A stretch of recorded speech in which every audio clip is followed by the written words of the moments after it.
So wetland is anything with open water, swamps, marshes, wet grasslands, things like that. Anywhere that's got sort of water and saturated areas. We chose to put the viewing screen here because we wanted the feel of being surrounded by water when you came in and sat down. And by putting it here, we created this little peninsula with the boardwalk, and it just meant you could surround the whole viewing screen with water, and meant you got a really nice view down the pools of the different birds.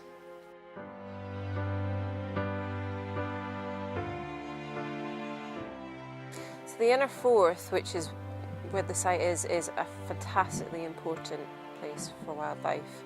There's lots of different habitats such as salt marsh, which is really important. There's lots of insects that the birds can feed on. There's mud flats, which are full of wriggly worms and things that they feed on. There's lots of nice sites like Black Devon Wetlands, where there's the water, where they feel safe and they can feed. And it's just this sort of mosaic of different habitats that are all together in one place that kind of suits them all.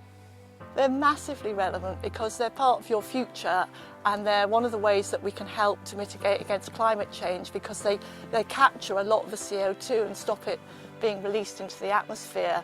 And the problem is that around the world we're losing huge quantities of our wetlands all over the place, and if they go, then lots more CO2 will be released into the atmosphere. So by protecting this wetland here at Black Devon Wetlands and helping other people to protect wetlands around the world, you will be making a huge difference to what kind of future you can expect to have in 20, 30 years' time.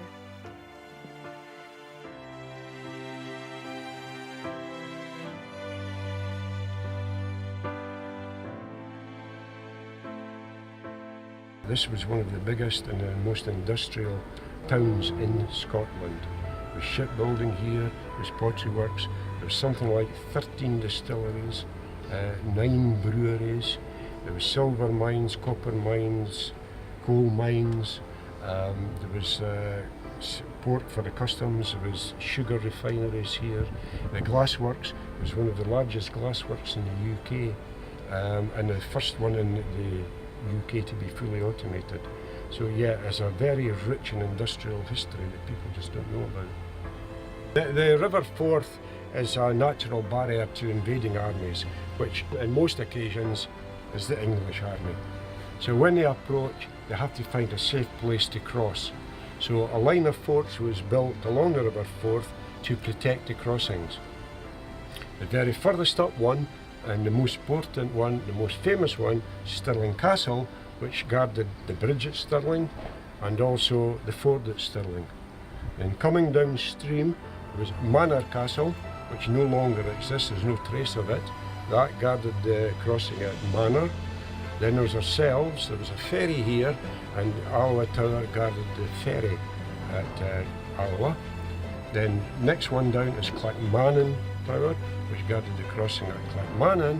Then down in Kincardine you had Tullyallen Castle, formerly known as Blackadder Castle, and that guarded the crossing at Kincardine. The buildings would interact with each other, sending messages to each other. Invading armies come, they would put beacons up on the rooftop so that you would be warned of an invading army.